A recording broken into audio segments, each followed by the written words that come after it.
Maligayang araw po ng pagkabuhay ng ating Panginoon. At dahil sabi sa inyo ay napakahalaga ng araw na ito sapagkat dito ay ipinagdiriwang natin linggo-linggo. Hindi kagaya ng ibang mga relihiyon ay marami silang tradisyon na ginagawa pag mahal araw. Kaya tayo ay linggo-linggo ay ating itong pinagdiriwang. Ngayon ay sa biyaya po ng Panginoon ay tatapusin natin ang paksa natin na may pamagat na Christian's Duty in a Hostile World. At ngayon ay mararanasan na natin ang mga epekto ng gera sa Middle East. Pagkat malayo yun, ay epektado tayo sa pagtaas ng langis.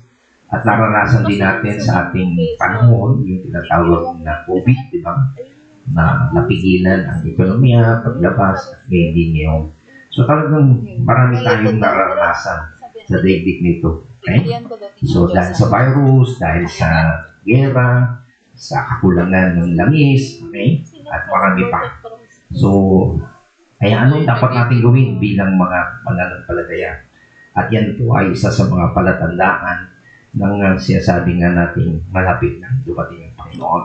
Kaya mangyari po na tayo ay muling tumayo at ating pong basahin ito sabay-sabay ang salita ng Panginoon na matatagpuan natin sa 1 Peter chapter 4 verse 7 to 11. Sabi niya, malapit na ang wakas ng lahat ng bagay, kaya maging mapagpinti kayo at panatiliing malinaw ang iyong pag-isip upang kayo'y makapanalangin.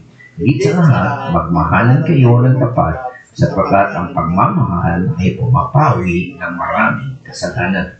Huwag maging mabigat sa iyong loob ang pagtanggap sa iyong mga kapatid sa iyong bahay bilang mabubuting katiwala ng iba't ibang kaloob ng Diyos. Gamitin ninyo ang kayang tinanggap ninyo sa kapakinabang ng lahat. Sa verse 11, ikaw ba'y tagapangaral? Ipangaral mo ang salita ng Diyos. Ikaw ba'y tagapaglingkod? Gamitin mo sa paglilingkod ang lakas na kaloob sa iyo ng Diyos upang sa lahat ng bagay siya'y mapapurihan sa magitan ni Jesucristo sa kanyang kapurihan at paggangal at pagpakilanman. Amen. Okay, maraming po salamat. Ito po ang salita ng Panginoon.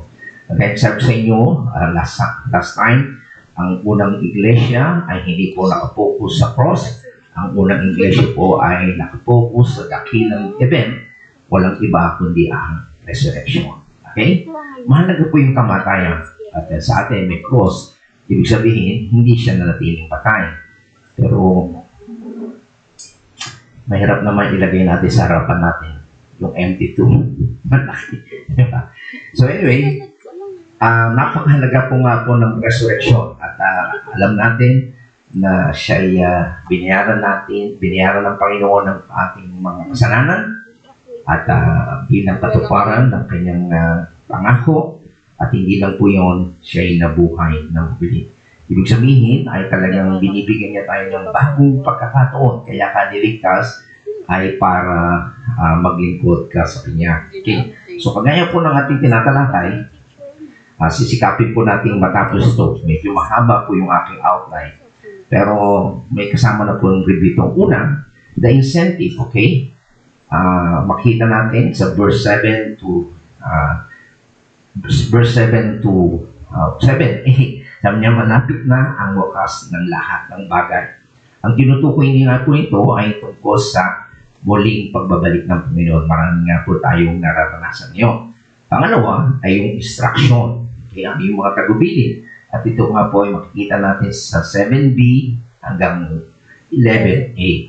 At ang sinasabi ko nga po dito, yung pinaka-summary, ay magkaroon po tayo ng personal na holiness, love, and service. Okay?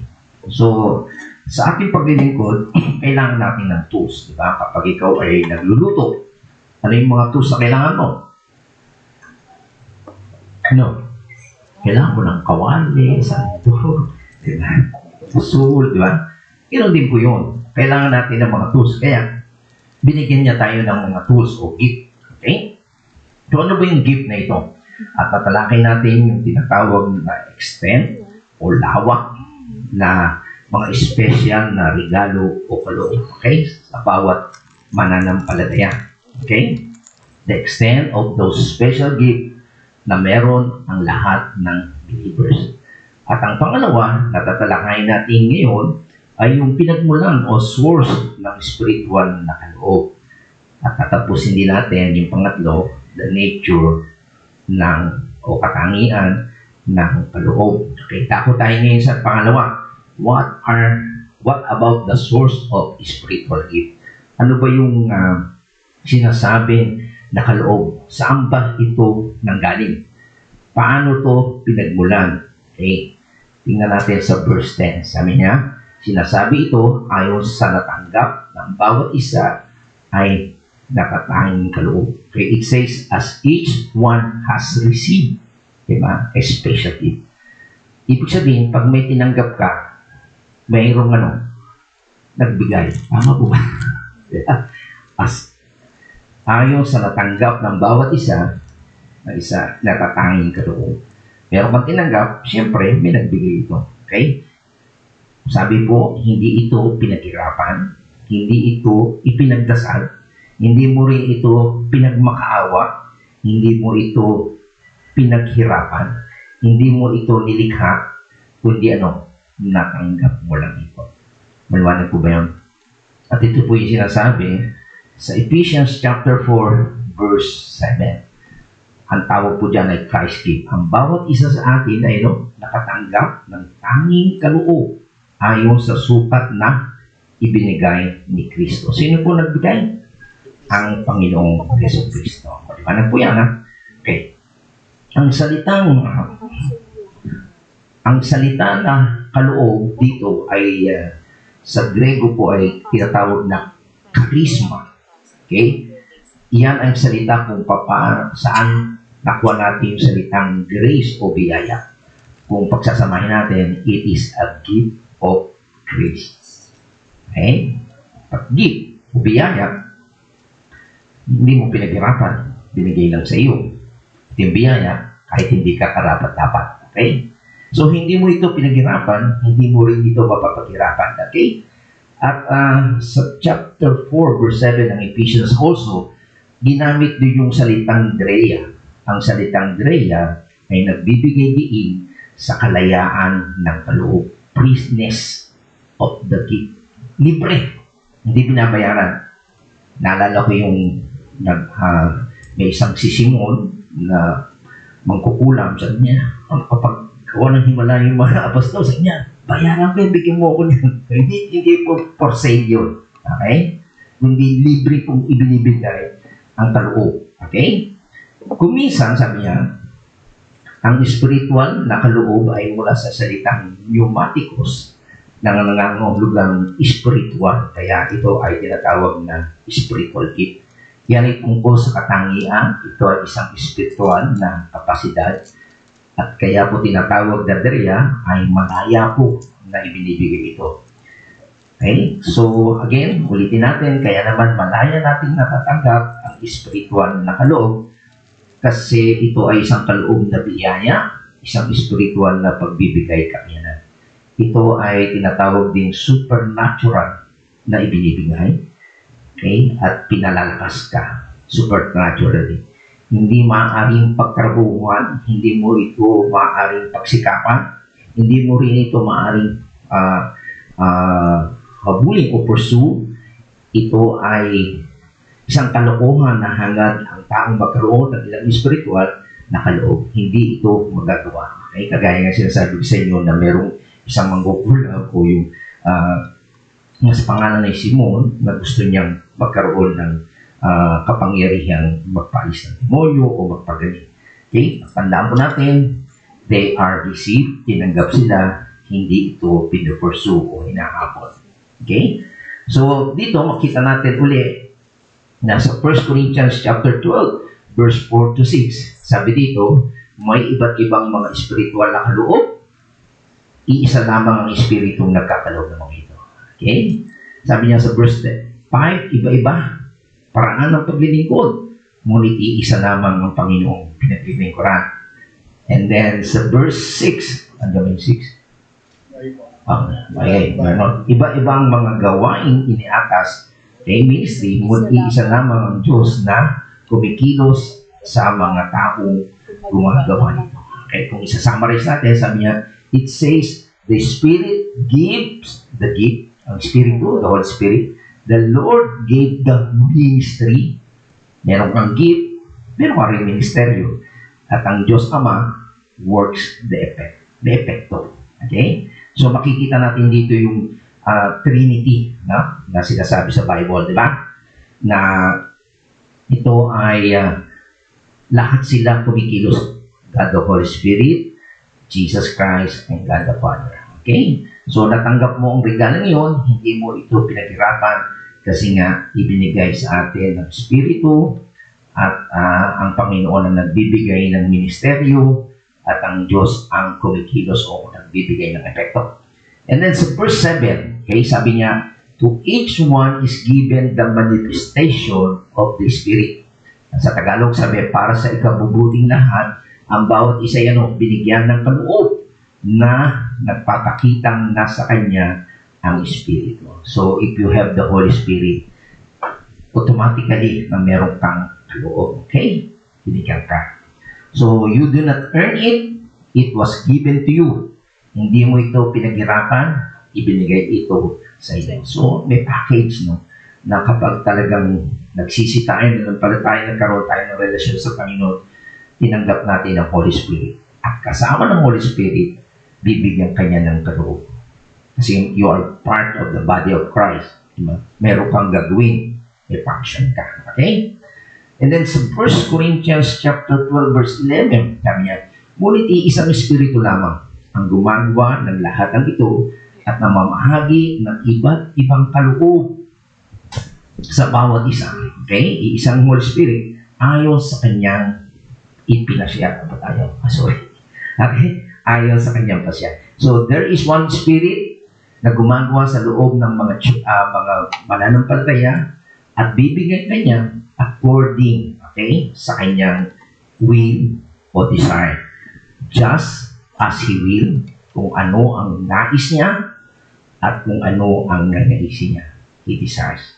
Sino yun? Ang Diyos mismo. Okay? Siya yung nag-design kung yung gusto niya sa iyo. Okay? Hindi ka mamimili. Hindi ka magre-request. Yun ang gusto niya. Bibigyan niya sa iyo ayon sa kanyang will at desire ng Diyos. Okay? Sa verse 18 naman, sinasabi diyan, subalit inibigay ng Diyos ang bawat bahagi ng katawan ayon sa kanyang kalooban. Okay? Nakita niyo? Just as He desired. Gaya ng kanyang nais o kalooban. Okay? So, hindi talaga ito nire-request o pinipursue. Ibibigay niya sa iyo ayon sa pagkagusto niya. Okay? So, kung titingnan natin, kung mapapansin nyo rin naman, meron isang talata na sinasabi sa verse 31. Ang sabi, kaya buong sikap ninyong hangarin ang mga kaloob na mas dakila. At ngayon, itinuturo ko sa inyo ang walang katulad sa lahat. So, medyo contradicting to. Sabi nga ay, hindi mo hinahangad, hindi mo ipinagpipray. Pero sabi nga ni John MacArthur, may dalawang paraan sa pagbibigay ng kalugan sa talatang ito. Okay? Una, ang unang paraan para ma-interpret natin ito, mapaliwanag, ito ay bilang isang congregational. Hindi ito personal. Kapag kayo daw ay nagkakatipon as a church, dapat magnais daw kayo na gamitin ang mga dakilang kaloob. Okay? Nakita nyo? Hindi ito tinutukoy yung individual na nanghahangad ng kaloob. Okay? Kasi ang sinasabi niya na kapag sa church ay nagkakatipon para sa pagsamba nito, ito ay upang hangarin ang mas dakilang kaloob. Ano yung kaloob na dakila dapat mangyari sa church? Yung pagtuturo ng salita ng Diyos. Hindi mo dinidesire, kundi maging part ng pagsasama ninyo na meron talagang pagtuturo ng salita ng Diyos. At ano pa yung pinakadakilang regalo? Susundin natin yung sa earnestly desire the greatest gift. Kaya sabi nga sa 1 Corinthians 14 verse 1, ano yung sabi niyan? Kamitiin ninyo ang pag-ibig. Okay? Saan natin pa-practice yung love? Di ba sa church? Tama? Hangarin ninyo ang kaloob na espiritual, lalong-lalo na ang makapagpahayag ng mensahe mula sa Diyos. So, corporately ito, parehas. Yung paghahangad mo, it is not personal, kundi ito ay corporately. You love, pupunta ka sa church, magmamahalan kayo, and also makikinig ka ng salita ng Panginoon. Okay? So, kapag kayo nagtitipon sa church, hindi mo dapat hangarin ang mga bagay nito na puno ng kaligayahan. Dapat mong hangarin ang mas dakilang kaloob at ang kaloob ay nagdadala sa iyo ng salita ng Diyos. Yan po ang ibig sabihin ni Pablo nung sinabi niyang pakamit mo. Magkukontra kasi yun eh. Kasi ang gift nga ay kaloob, hindi hinahangad, ibinibigay. Pero ang sinasabi niya sa verse 31 ay yung sa church dapat meron. Hindi ko ano-ano na lang nangyayari once you gather. Okay? So, ang tinutukoy niya po rito ay collectively o sama-sama sa kanyang sinasabi. Yan ang isang paraan ng pagbibigay kahulugan ito. Sama-sama ang kanilang sinasabi at sinasabing kapag kayo ay nagsasama bilang sa church, dapat ninyong hangarin ang mas malaking kaloob ay gamitin sa halip na mas maliliit na kaloob na iyong ginagamit at minsan kina-counterfeit ito o hinuhuwad o inaabuso. Okay? Pero sa ibang paraan naman, ito ay maaaring nakita natin na isang utos. Okay? Ito yung balitaan niya. Tulad ng isang utos, masigasig na hangarin ang dakilang kaloob. Maaaring ito maging isang indikasyon lamang. Okay? Sa madaling salita, isang pahayag ng katotohanan.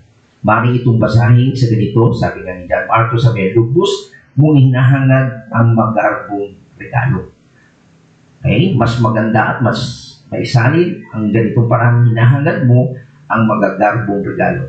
Okay? Pareho lang. So, ibig sabihin, minsan nangyayari sa church, ang hinahangad ng tao ay yung magarbo. Okay? Parang estudyante yan, yung maliliit pa. Tanungin mo yung mga bata, ano gusto mong maging? I want to be doctor, teacher. Kasi yun yung mga sikat. Kung ano yung nakikita nila.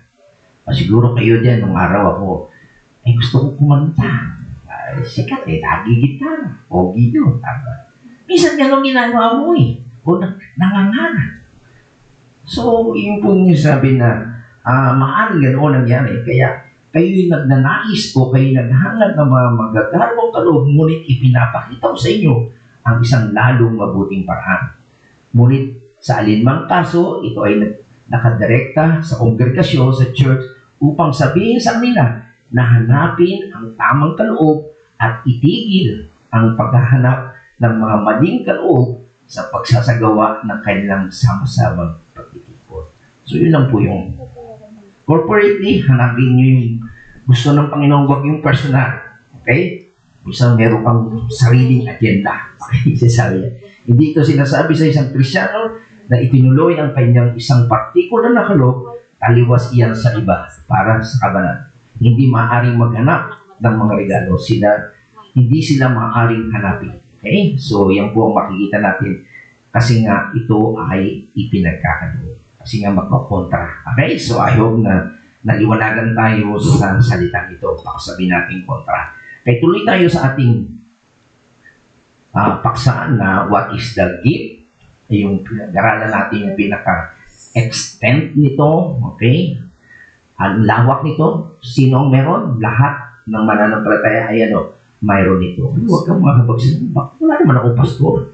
Hindi totoo yun. Niloloko mo lang sarili mo. Meron ka. Ngunit ito ay natatangi sa bawat isa. Very unique. Ikaw lang meron to. Wala kang katulad. Okay? Parang fingerprint yan. Ang ngipin yan. Ano pa ba yun? Basta kayo, walang kaparehas. Okay? Fingerprint, walang kaparehas yan. Ngipin, wala rin. Okay? Pangatlo. At pangalawa, ang source nito o pinagmulan, ito ay nagmula kanino? Sa Diyos. Hindi sila maaaring hanapin. Ibinibigay sila sa magitan ng biyaya bilang libreng regalo mula sa soberenya ng Diyos. Okay? Maliwanag yun. Pangatlo, yung nature o katangian ng kaloob. Ang mga ito ay may spiritual na kakayahan. Very spiritual. Okay? kung saan ginagamit ka ng Espiritu upang maglingkod sa katawan o sa body of Christ o sa iglesia. Okay? Maliwanag po ba yun? Balik tayo sa ating pinakapaksa o yung text kung saan natin ito. Sabi niya, sa verse 10, bilang mabubuting katiwanan ng iba't ibang kaloob ng Diyos, gamitin ninyo ang kakayanang tinanggap ninyo sa ikatapakinabang ng lahat. Okay? So, yan po makita natin. Nakalakay natin yung third, the nature of gift. Okay? Ang katangian ng mga kaloob. Okay. Again, ginamit nga po yung salitang charisma. Ang charisma po ay ang ating spiritual na kaloob ay isang kaloob ng biyaya. It is a gift of grace. Hindi ito dinideserve natin. Okay? Hindi natin ito pinaghihirapan o unearned ito. It is free. Libre ito. Ito ay binibigay sa atin ng ng Diyos o the Holy Spirit. Okay, so that is the nature. Again, balik tayo doon sa verse, chapter 4, verse 7. The freeness of gift. Libre po ito talaga. Ang bawat isa sa atin ay nakatanggap ng tanging kaloob ayon sa sukat na ibinigay ni Kristo. Alam niya, nasusukat niya yung kakayanan mo, yung kung saan kanya gagamitin, yun yung ibibigay sa inyo. Okay? Sabi niya, but to each of one, grace, okay, charisma nga, grace was given according to the measures of Christ's gift. Okay? Kagaya nga po ng pinagit natin kanina, Andrea, emphasized sa Ephesians chapter 4, verse 7, the freeness of gift. At itong term na ito ay nagpapakita ng kanyang layunin na ibigay ito ng libre. Okay? Diwang ito ay pinapatakbo ng banal na espiritu. Okay? So, yan po makita natin na ito ay malayang ibinibigay ng Diyos sa magitan ng banal na espiritu. Okay? So, ngayon naman ay patuloy natin tuloy dito sa 1 Corinthians chapter 14, verse 1. Sabi nga po dyan, pakamitiin ninyo ang pag-ibig, hanggarin ninyo ang mga kaloob na spiritual. Yan po ang nature ng spiritual gift. Spiritual. Okay, sabi niya sa English, pursue love, yet desire earnestly spiritual gift, but especially that you may prophecy. So, again, ang gamit na salita dito sa Grego ay pneumatiko. Okay? Or pneumatic. Also translated as spiritual gift sa Corinthians means spiritual and emphasize the character of those gifts. They are controlled by the Holy Spirit. Okay? So, kontrolado po yan ng banal na espiritu. Then, tuloy po natin. It is motivated, sabi nga ay by the grace of God given sovereignly, okay? Freely to every believers. Sovereignly and freely to every believer and controlled by the Holy Spirit. Okay, so yung pinaka-summary natin. And also, sabi po dito ay it is Drea, means ibig sabihin ay freely given, pneumatikos, spiritually in the sense that it is operated by the Holy Spirit. Okay, so yan po yung pinaka-summary. Ano yung nature ng gift? Ito ay mula sa biyaya ng Diyos, binibigay ito sovereignly and libre sa lahat ng believer at ito ay kontrolado ng Holy Spirit. Kasi nga ginamit yung salitang charisma, Drea, at pneumatikos. Okay? So, yan po. Then, tako tayo dito. Again, sabi pa, it is graciously, okay, freely given mode of ministry para sa ministeryo at pinalalakas ka ng Holy Spirit. Okay? So, yan po ang makikita natin. And then, dako tayo ulit doon sa chapter 4, verse 10. Sabi niya, bilang mabubuting katiwala ng iba't ibang kaloob ng Diyos, sabi niya, gamitin ninyo ang kakayanang tinanggap ninyo sa ikapapakinabangan ng lahat. Sabi niya, as each one has received a special gift, sabi ano, use it in serving one another. Okay. So again, yun yung incentive, instruction, at yung pangatlo ay sa instruction ay magkaroon tayo ng personal holiness, love, and service. Sana. So, instruction. So first, makikita natin yung vertical na sinasabi na relasyon natin sa Panginoon, na magkaroon tayo ng holy life. Pangalawa ay magkaroon tayo ng horizontal, loving our relationship. Yung pangatlo ay pinakalaki ngayon tungkol sa paglilingkod. Okay? So, yan po yung binabanggit dito. Okay? And then, ang mga bagay na ito, okay, which you serve is a vertical vehicle God has given you the whole the spiritual gift. Okay? So, yung nga po na magagamit natin sa ating paglilingkod ay yung tinatawag ng spiritual gift. Okay? What is the gift? The extent, the source, the nature, at ito yung pangapat, yung tinatawag na obligasyon. Binigyan ko nga ng kaloob, ano nga, pag gawin mo, may obligasyon ka na gamitin ang kaloob na ito. Obligasyon, you are to use your gift and you are to use it as one who has the stewardship before God to discharge it. Okay? So, dapat mong gamitin ito bilang mga tungkuling gagampanan mo sa harapan ng Diyos kasi katiwala ka niya. Maliwanag po ba yun? So, makita natin yung extent, lawa, nature, okay? At ngayon naman, kaya ka binigyan, kasi ka binigyan para gamitin mo. Maliwanag? Kaya sabi dito sa verse 7 uli ng chapter 12 ng 1 Corinthians, you were given a gift para saan? For the common good. Para sa diyan, para sa ikabubuti ng lahat. Ang bawat isa'y binigyan ng kaloob na nagpapakita nga sa kanya ang Espiritu Santo. Sa English, sabi niya, to each of one is given the manifestations of the Spirit for the common good. Yan, para sa kabutihan ng lahat. At tingnan natin yung napakagandang ilustrasyon. Medyo mahaba ito. Sundan nyo lang ako. Sabi niya, inilintulad yung church sa katawan ni Kristo. Sabi niya, ay mayroong maraming bahagi.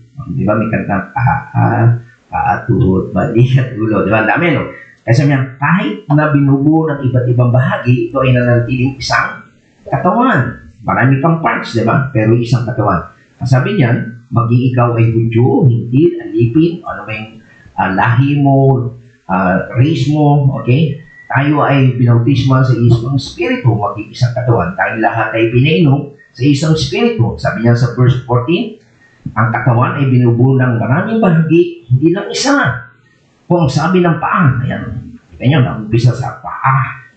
Hindi ako kamay, kaya hindi ko bahagi ng katawan. Hindi nga ba ito bahagi ng katawan? Hindi pa pwede. O hindi ako paa. Hindi pwede. Ibig sabihin, pag binigyan ka ng kaloob ng Diyos, hindi mo po pwede sabihin, hindi ko gagamitin. Ako yun? Yun yung ibig sabihin ni Pablo dito. Sabi niya, kung sabihin ng tainga, hindi ako mata. Hindi ako bahagi ng katawan. Hindi nga ba ito bahagi ng katawan? Ngayon yun, kung ikaw yung tenga, ayaw mo mag-function as tenga. Hindi ka kasi mata. Kung nagkukumpara ka, kung sabi kung puro mata, imagine mo pa na yung mata dito. Lamang ang buong katawan. Paano ito makakarinig? Wala makakarinig sa sermon. Panay mata eh. At kung panay naman tenga, ang buong katawan, paano ito naman makakaamoy? Walang pakilong. Imagine niyo yun. Okay? So, kaya napakaganda ng design ng Diyos eh. Kasama niya, subalit inilagay ng Diyos ang bawat bahagi ng katawan ayon sa kanyang kalooban. Design niya. Saan siya matutuwa? Sabi niya sa verse 19, kung ang lahat ng bahagi ay pare-pareho, hindi yan maituturing na katawan. Hindi pare-pareho. Kahit itsura mo, kahit twins, hindi rin magkapareho. Ngunit ang totoo, sabi niya, marami ang mga bahagi, ngunit iisa lamang ang katawan. Okay? At sabi niya sa verse 21, sabi pa niya, hindi rin naman masasabi ng mata sa kamay, hindi kita kailangan. Kunin yung ulo sa mga paa, hindi kita kailangan. Hindi pa pwede. Kanya, sa katunayan, sabi niya, ang bahaging parang mahina, ang siya pang kailangan. Okay? And then sa verse 23, ang bahagi ng katawan na akala natin hindi gaanong kapuri-turi ay pinag-uukulan ng higit na pagpapahalaga. Ang mga bahaging hindi likas na maganda ang siyang nagit na pinapahalagahan. Imagine niyo, merong ibang artista dyan. Ayaw ko sabihin ko sino. Diba, ang ganda niya, magpapaputi. Pero may sakit naman siya sa kalooban. May cancer, kung ano sakit. Diba, pinagagamot mo yung hindi nakikita? Uunahin mo ba yung facial mo, yung mga mata-mata mo, buhok mo, kung may cancer ka naman? Diba, yun ang gagamutin mo? Yun yung sinasabing hindi nakikita. At yung nakikita lang natin mga mukha, paganda, buhok, diba? Pero pinapahalagan natin yung parts na pag merong sakit ito. Tama po ba? Yun po yung sinasabi dito. And then sabi pa niyan, hindi na ito kailangang gawin sa mga bahaging sadyang maganda. Nang isaayos ng Diyos ang ating katawan, binigyan niya ng higit na karangalan ng mga bahaging hindi gaano marangal.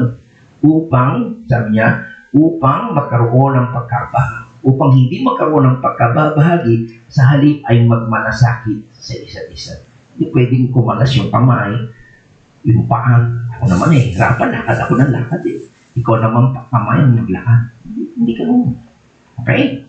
Sabi niya, kung nasasaktan ang isang bahagi, di ba pag nasaktan ka, natundukan yung kamay mo, o paa mo, o tenga mo, o ilong mo, sabi nasasaktan na ang lahat. Kung pinararangalan ng isang bahagi, madadala ang lahat. Bahagi ka. Kaya kayo sabi niya, kayo na lahat ay isang katawan ni Kristo at ang bawat isa sa inyo ay bahagi niyo. Okay? Tapasin niyo po yun. Kung ibig lang po sabihin dito, in other words, okay, you've got to understand that everybody is equally important. Mahalaga tayo. Hindi po pwede sabihin mo, ikaw hindi ka importante. Diba? Imagine mo kung wala kang ilong, wala kang bibig. Imagine mo kung ang ilong mo baliktad, pak mo lang. Baka malunod ka. Baliktad ilong mo Galing ng design ng Lord, di ba? So, ang punto dito, makita natin, those members which are most visible, ay nakikita, the most entertaining, panta, mukha, and the most prolific o maraming nagagawa, ay hindi necessarily, okay, the most important. Okay? Kaya sasabihin nyo, ay, ang mahalaga dito si pastor, mahalaga yung kumakanta. Yung nakikita nyo, no, it's not. Sa church, hindi ganoon. Hindi maaaring maliitin ang sinuman. Okay? You can underestimate anyone significance. Okay? Gamitin mo ang regalo mo. Hindi mo maaaring sabihin, hindi ako magsisilbi dahil hindi ako pamahig. Hindi ako magsisilbi dahil hindi ako mata. Hindi ako magsisilbi, hindi ako tatapakinig. Hindi mo magagawa yan. May obligasyon kang gamitin ang iyong spiritual na kaloob. Minamahal. Okay? Sabi niya, minamahal, if you don't, you are in disobedience. Okay? Kung hindi mo ginagawa yan, okay, ikaw ay pasaway sa salita ng Diyos. Ikaw ay tumatakbo sa kabilang panig ng mundo sa muling kapanganakan dahil ikaw ay nilikas upang maglingkod. And this is the beauty, kaya sabi ko sa inyo, we give emphasis on the resurrection kasi bagong buhay ka na. Kaya nga, pinili ng Diyos para maglingkod sa Kanya. Diba? So, yan po, may obligasyon po tayo. Okay? So, tuloy tayo sa verse 10. Exposition nga ito So, sabi dito, bigyan natin ng mga pansin naman, yung word na good steward. Binigyan ka nga ng regalo, katiwala po tayo. Sabi niya, bilang mabubuting katiwala ng iba't ibang kaloob. Okay? So, tingnan natin yung salitang good steward. Okay? So, ang ibig sabihin po niya, ang word na yan ay oikonomos. Okay? Ibig sabihin, mayroong tayong responsibilidad na pamahalaan itong regalo na ito. Okay? So, bilang steward, okay, di ba ang steward ay tagapamahala ka lang, di ba? Pinagkakatiwalaan ka ng lupain, ng mga tao, ano pa ba yung mga pondo, pera, mga pinagkukunan, mga yaman, at mga pagkain, nagbabayad sa sahod, nag-aalaga ng miyembro ng sambahayan. Okay, iyon po ang trabaho ng steward. Sila ay nag-aasikaso ng lahat ng iyan para sa ano? May-ari. So, ganoon din, tayo ay may kategorya na spiritual na kaloob. Ibinibigay ng Diyos, okay, God has given those gifts for us para ano? To manage. Dahil nga sa kanya yan eh. O, bibigay ko sa iyang kaloob na yan na pamahalaan mo yan. Hindi ito, you don't own your gift, you're under obligation to use your gift. Okay? Kaya binigay sa iyo yan eh, pinamahalaan sa iyo. Gamitin mo yan. Ayusin mo. Okay, parang tools. Sabi nga, nung panahon na ako yung punta sa abroad, iniwan ko yung tools, iniwan ko yung sasakyan ko, ipinamahala ko sa ating mga kapatid. Nagtrabaho sila. Ayusin nyo. Hindi po pwede pagbalik ko sira. Tama? Pamahala na. Pinagkaloob sa iyo yung sasakyan, pinamahala ko sa iyo yung mga tools ko. Hindi pwede mong walain niya nung sirain niya. Maliwanag po ba? Ganon din po yung gift. Okay? So, dito makita natin na ang kaloob, okay, na ito ay ano? Ang kaloob na ito ang ginagawa mo kapag ikaw ay ano? Puspos ng Espiritu ng Diyos upang maglingkod sa katawan ni Kristo na siyang nagbubunga ng positibong epekto. So kung tatanungin niyo kung alin ba yung gift, meron ko ngayon sa computer, ako nung araw meron akong pinilapan ng mga questionnaires para malaman mo ang iyong gift, spiritual gift.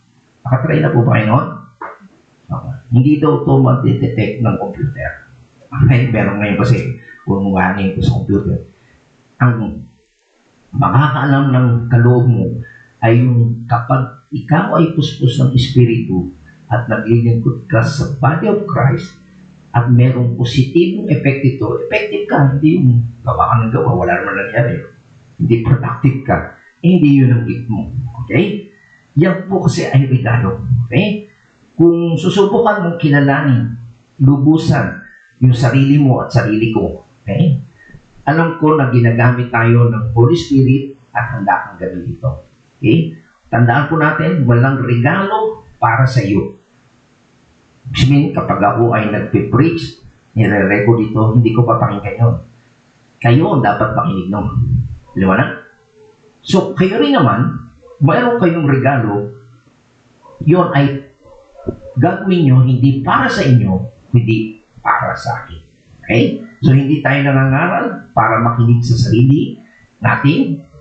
Hindi ito para sa akin, kundi para sa inyo. At hindi ka naglilingkod, hindi ka rin naglilingkod para sa sarili mo, kundi naglilingkod ka para sa iba. Ano po ba yan? Naglilingkod tayo sa isa't isa para saan? Kabutihan ng lahat for the goodwill ng mga mananampalataya. Maliwanag po ba yun? Okay. So, tuloy natin yung obligasyon na kailangan natin gamitin yung gift na ito. Okay? Kasi nga katiwala tayo ng Diyos na dapat natin. Panglima, the variety. Okay? Ang pagkakaiba-iba. So, makita natin dito na endless as your imagination and beyond, because each of us ay merong unique na gift to ourselves, parang tungang multicolor of grace. Okay? So, parang yung sinasabi ko sa inyo, di ba, may nagpipinta, may mga plates siya, iba-ibang kulay pinagsasama-sama niya. Okay? Hindi lang iisa. Okay? Kaya magkakaiba. Okay? Kaya sabi sa inyo, sabi niya sa verse 10, okay, the variety of gift, sabi niya, the manifold of grace ng iba't ibang kaloob. Okay? So, pagaya ng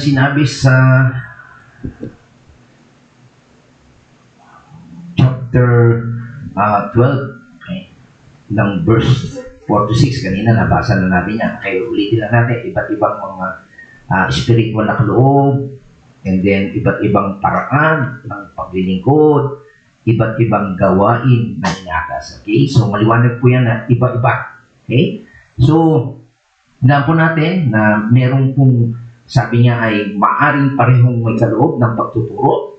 Okay? Halimbawa, si Jojo may kaloob ng pagtuturo, ako may pagkakaloob. Ngunit, sa akin ay maaring may kakasamang kakaibang biyaya. May isang natatanging sukat ng pananampalataya. Okay? Maaring sa iyo ay pag pinagsama ang spiritual na misteryo at spiritual na epekto nito, ito ay pinalalakas ng Espiritu ng Diyos.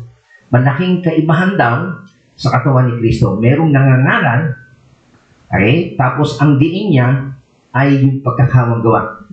So merong preacher, tapos after niya mangaral, nagkakawang gawa siya. Meron namang nangangaral, pero ang diin niya, yung pagkilala ng katotohanan. Kaya sila nakakagawa ng libro. Ako walang pakay ng gumawa ng libro. Kita nyo? Ay pansin nyo na merong mahusay sa pagsusulat, merong iba naman gusto nangangaral, pero makakilig siya sa pagkakagawa. Magkaiba po yun. So, nag-iiba-iba, okay? There is a variety from person to person. Okay? Kaya, sabi dito, kaya naman, napakahalaga na hindi paggamit dahil walang sino man ang maaring pumalit sa iyong lugar. So, kapag hindi mo ginamit yung gift na binigay sa inyo ng Diyos, eh, walang mahirap pumalit. Kaya sabi ko, pag alis namin ni Xiao sa Mayo, kailangan lang may mag-aral na ng sound system nito. Diba, Carla? Kasi sabi niya, nobody can take your place. Pero yun naman eh, skill naman po yan, talent yan eh. Hindi naman yung kaloob. Iba po yung talento, iba po yung kaloob. Tingnan niyo yun? Okay. Pwede po kasing i-train niya na ipapasa. Iyon po ang kaibahan ng talent at ng kaloob. Okay? So, tandaan po natin na sabi dito mga minamahal, okay, kung hinahamak mo gamitin ang iyong kaloob, nilalait mo ang katawan ni Kristo. Kung ayaw mong gamitin, nilalait mo ang katawan ni Kristo. Okay? Ginagawa mo rin siyang lumpo, okay? At hindi wasong kumakatawan kay Kristo. Nagiging pangit ang takbo o lakad ng church, okay? Sa Bible kasi, sabi nga ni John MacArthur, may dalawang klaseng katawan. Yung una, yung incarnate Christ. Di ba nagkatawang tao si Jesus Christ? Yun ang unang katawan. At ang pangalawang katawan ay tinatawag na Christ living in the church. Di ba ang body of Christ, the church? Okay? At kung hindi tayo gumagana o nagpapunction bilang katawan, ano nangyayari sa katawan ni Kristo? Nagiging lumpo. At ang pananaw ng mundo sa kanya ay tabingit, delikado. Kaya nakakalungkot po ang nangyayari sa ibang bansa, sa mga Amerika, sa ibang bansa na mayayaman. Hindi na sila nagpa-function sa church. They do not go. Diba? Nakakalungkot. Ganon po ang nagiging pananaw ng mundong yun sa nila. Kasi yung mga believer, they do not function. Wala na yung pastor, wala na rin miyembro, wala nang pagtitipon, wala na. Yun ang nangyayari. Yun ang impression nila. Okay? So, 15 minutes na lang. Tapusin natin. The extent, the source, the nature. Okay, pa ba? The obligasyon. Okay? And also, variety, attitude category. Yan. Ganda ito yung category. Pang-anim. Kategorya. Nakahati lang po sa dalawa. At ito nga ay the speaking gifts and the serving gifts. Yan. Malalaman na natin kung saan kategorya meron tayo. Sabi niya sa verse 11, ikaw ba'y tagapangaral, the speaking gifts? Anong gawin mo? Ipangaral mo ang salita ng Diyos. Ikaw ba'y tagapaglingkod, serving? Gamitin mo ang lakas mo. Nakaloob ng Diyos sa paglilingkod. Okay? So, maliwanag po yan. Di ba? Na meron dalawang kategorya lang.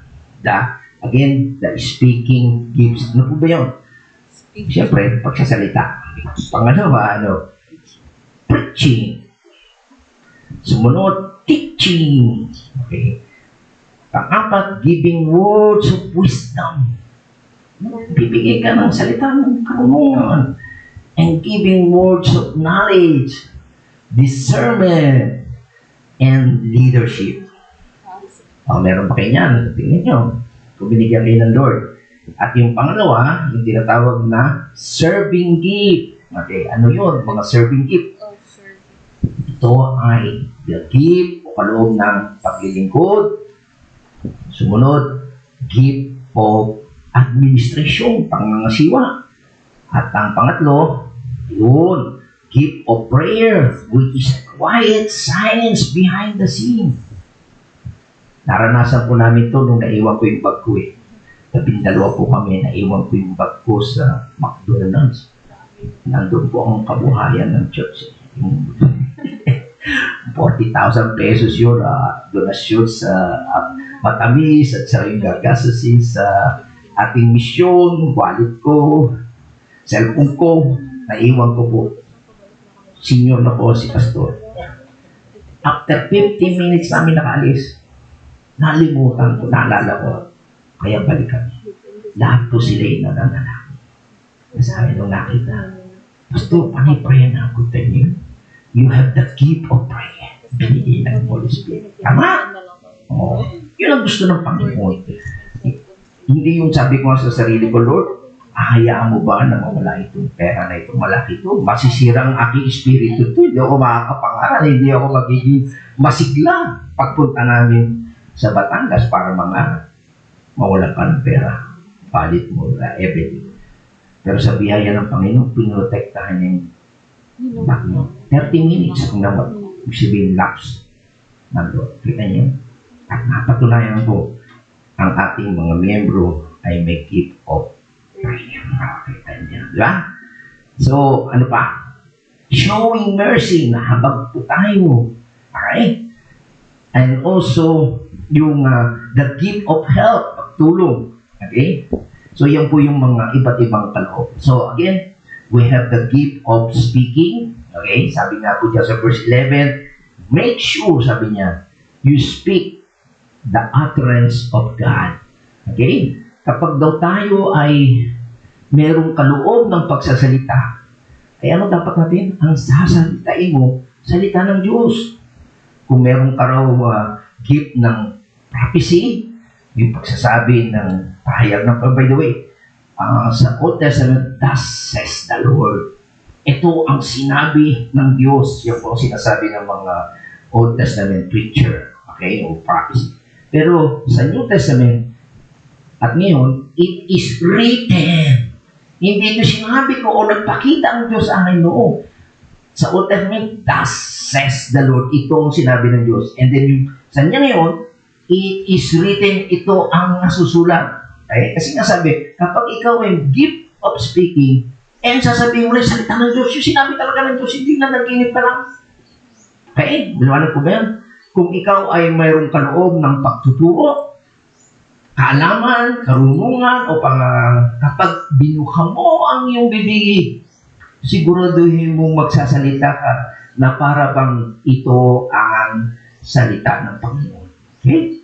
Ano po yun? At yan nga po ang ginamit na sabi dito na kapag tayo ay nagsasalita, okay? Whenever you use a speaking gift, you must speak God's truth, not your own idea. Ito yung sa palagay ko, kaya huwag kayong magsalita ng, ito yung sa palagay ko, ito ang sinasabi ng Diyos, ito ang katotohanan nyo. Kaya bisa pa nagsisharing kayo, Bible study, huwag nyo sabihin, ito sa palagay ko.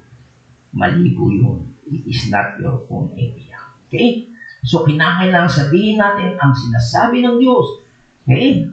So, sabi niya dito, sabi niya, he simply saying, if you have the speaking gift, whenever you speak and use that gift, it is better be the Word of God.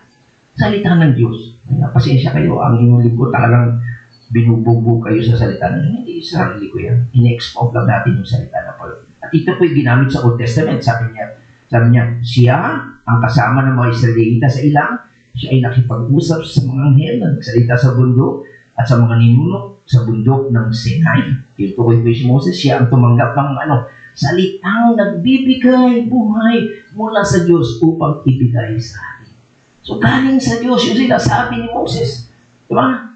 At yun ang kaiba ni Moses, nakipag-usap ang Diyos sa kanya face to face. And then also sa Romans chapter 3 verse 2, napakarami. Una, sa lahat ang mga Hudyo ay pinagkatiwalaan ng mensahe ng Diyos.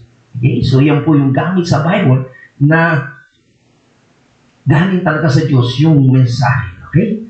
So, hindi po yan idea ng isang tao na mga kundi ito ay galing sa Diyos. Okay, talakayin naman natin yung tinatawag na serving gift. Okay? Kaloob ng paglilingkod. Ginagawa mo ba ito sa magitan ng lakas na ibinigay sa iyo ng Diyos? Okay? Kasi meron iba ginagawa. Angal naman ang tato. Hirap naman sa bundok. Hindi na ako babalik dyan. Diba? Dapat kapag ikaw ay naglilingkod, ay may lakas ka. Okay? Kasi galing sa Diyos yun. Hindi pakitang tao. Sabi niya, kung ikaw ay may kaloob ng pagtulong, help, okay?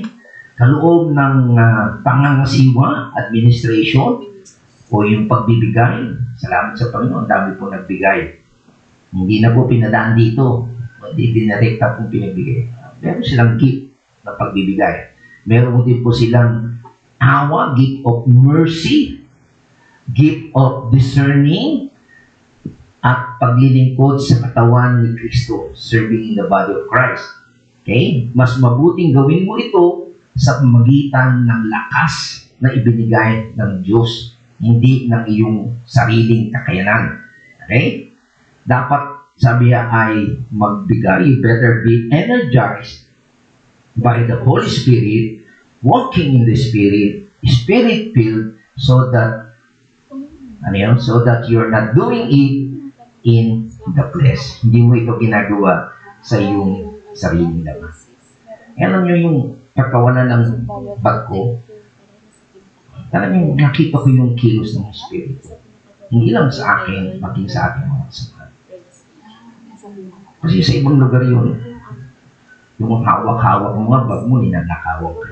Iwan mo pa, imagine mo. Di ba? Talagang mga nananahin kayo, nasa kapangyarihan mo, Panginoon, ipapahintulot mo ba na mawala ito at masisira yung aming paglilingkod? Di ba? Mahirap yung gano'n, mawalan kayo. Masisira yung mo, yung ministeryo mo, paglilingkod mo doon. Ano sasabihin mo doon? Di ba? Pero ginamit ng Diyos yun para ipakita na it is not your by might nor your power, but by the Spirit. Kahit na anong paghahanda mo, kung walang gabay ng banal na Espiritu, hindi tayo magiging epektibo. Ako niyo po ba yan? Mahirap. Ako sanay sa aircon, masarap na kama. Sa sasakyan lang kami natulog ng misis. Sina Brother Ronald, Sister Jinkies, sa kama na nahulog pa nga siya. Parang kami, hindi komportable ka. Di ba? Pero matitiis natin eh. Kung sa sarili lang natin, ayaw natin eh. Yung iba nga hindi nabalik dun eh. Yun ang testingan ko eh. Kasi kung komportable lang yung sarili mo, by your own flesh, hindi ka babalik at pa.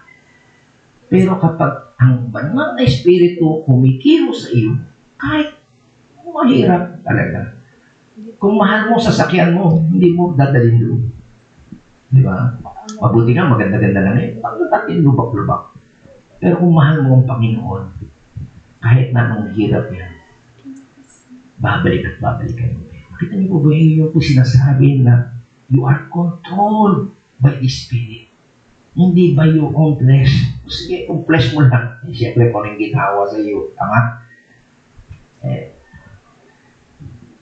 So again, tuloy natin, hindi pa tayo tapos, yung extent, the source, the nature, ano pa, the obligation, the variety, Category. and the category ng ating gift.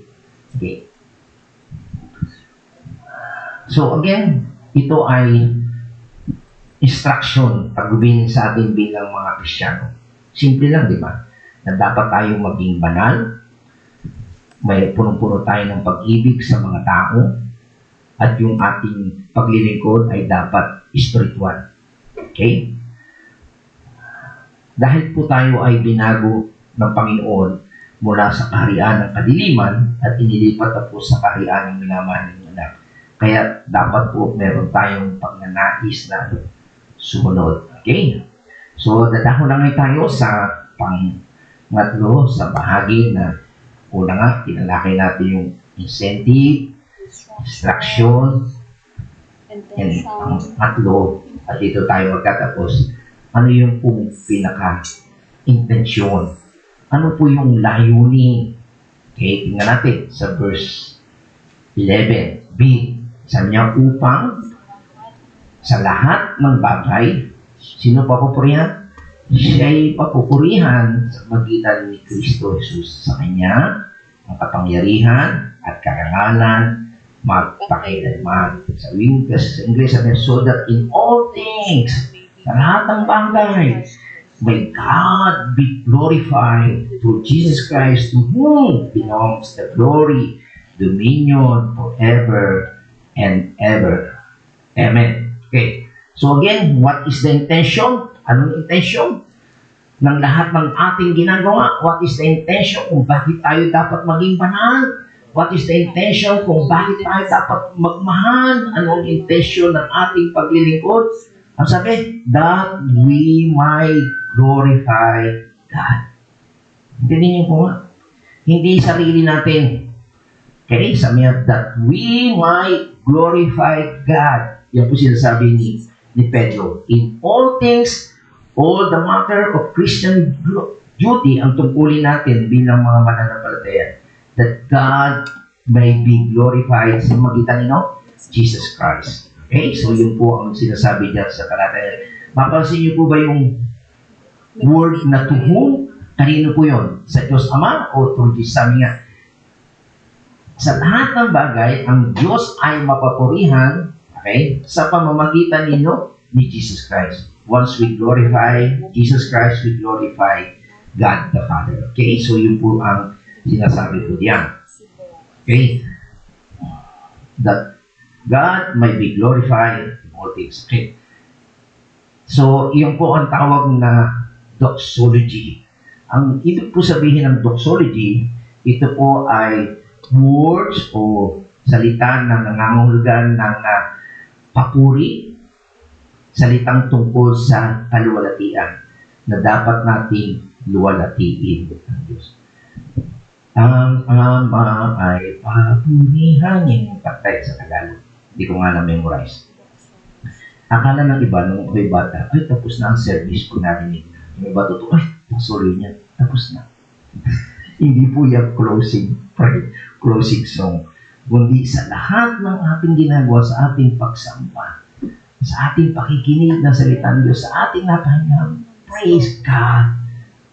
Papurihan natin ang Diyos. Whatever you do, sabi nga, gamitin natin para sa kaluwalhatian. Sabi nga, kahit nga yung tapos tingnan nyo, sabi, kahit kayo, kung kayo nagsisikain man, nagsisinom man, ano man ang inyong ginagawa, gawin ninyong lahat sa sa ikalulhati ng Panginoon. Di ba ordinaryong kain, inom? Tama? For God's glory. Ano yan? So, yan po ang sinasabi ng Biblia na kinakailangan gawin natin. Okay? Sabi niya, the way to do it, para natin na magawa iyon, ano dapat natin gawin? We must live sa liwanag ng ikalawang pagpalipod ng Panginoon. Alam natin, malapit na doon natin ang Panginoon. Kung konti na lang yung panahon natin, kaya magliwanag po tayo. Okay? Dahil malapit nang dumating ang Panginoon. Pangalawa, para mapulfill natin itong obligasyon natin ng kamanalan, ang obligasyon natin na mamuhay ng banal, mamuhay ng may pag-ibig, at mamuhay ng may paglilingkod sa kapangyarihan ng banal na Espiritu. At Pangatlo, thus to live to the glory of God upang mabuhay para sa kalwalatian ng Diyos. Para mapapurihan natin ang Diyos sa lahat ng ating ginagawa. Kaya nakakatuwa talaga po sa lahat ng ating endeavor o paggagawa, pagsisikap, hindi para sa sarili natin, kundi para sa kalwalatian ng Panginoon. At sa katapos-tapusan, napansin niyo ba na hindi na iwasan na sabihin ni Pedro sa huli, Amen! Ano ibig sabihin nun? Okay? Let it be. Hindi yung kanta ni Paul McCartney. Let it be. Let it be. Kundi mangyari nawa. Lahat ng sinulat ni Pedro, mangyari nawa yung kapurihan ay para sa kanya. Hayaan mo, let your life be the glory of God. Kaya dapat tayong mamuhay ayon sa discipline of life. Okay? Kaya habang nabubuhay tayo, disiplinahin natin yung sarili natin. Namumuhay tayo may kabananan, may pag-ibig, at paglilingkod. Kaya ang sinasabi ko noon, umpisa, na kinakailangan mas mataas ang halaga ng pagiging disciple. Okay? Mas mahalaga ito kaysa sa pagtanggi mo kay Kristo. Kaya inaasahan ng Panginoon, He expect the best of us. Okay? Yun ang hinahangad ng Panginoon sa atin. Ang pinaka-goal po natin is to give Him all the glory. Okay? Lahat. Kaya po isa sa mga solas yan. Sola Scriptura, sola fide, sola, and then sa batang ulit, sola gracias, o sola to God be the glory sa English. Okay? So, in the end, sabi nga, we were perfectly holy. Yung buong gusto ng Panginoon na maging perfectly holy tayo, perfectly loving, perfectly serving, dahil we would take no credit. Di ba? Hindi tayo pwedeng magmalaki o angkinin natin ng karangalan. Sa Kanya lang natin ibigay.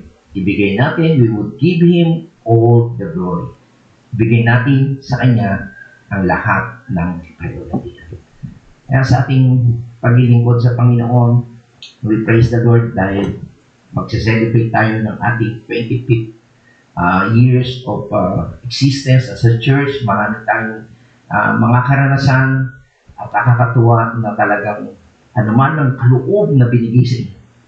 May kaloob ako, may kaloob kayo, at dahil nagpapunction kayo, nagagawa natin ang lahat ng ito hindi para sa sarili ko, hindi para sa sarili niyo, kundi naglilingkuran tayo sa isa't isa for God's glory. Ang Diyos ang mapapurihan. Kaya salamat. Nakakatuwa po talaga na tayo maging bahagi ng Iglesia at mabigyan natin ng papurihan ng Panginoon sa lahat ng ating ginagawa. Tayo po ay dalangin. Dakila namin Diyos at makapangyarihan sa lahat. Tinadakila po namin ang iyong pangalan. Napakabuti mo po, Panginoon. We don't deserve itong mga kaloob na ito. Pero binigay mo ito para sa iyong kapasyahan at kagustuhan upang gamitin namin para sa ikabubuti ng bawat isa sa amin. And we thank you, Lord, for choosing us, electing us, at pinili mo kami para makasama sa church upang dito ay ma-practice namin, ma-exercise po namin ang aming kaloob para sa benefit ng isa't isa at ikaw ay aming mapapurihan. Salamat po sa iyong biyaya na ito at binabalik namin sa iyong pinakataas na papuri at pasasalamat. Ikaw ang maluwalhati sa aming church na ito. In Jesus' name we pray. Amen. And amen. Purihin po natin ang Panginoon.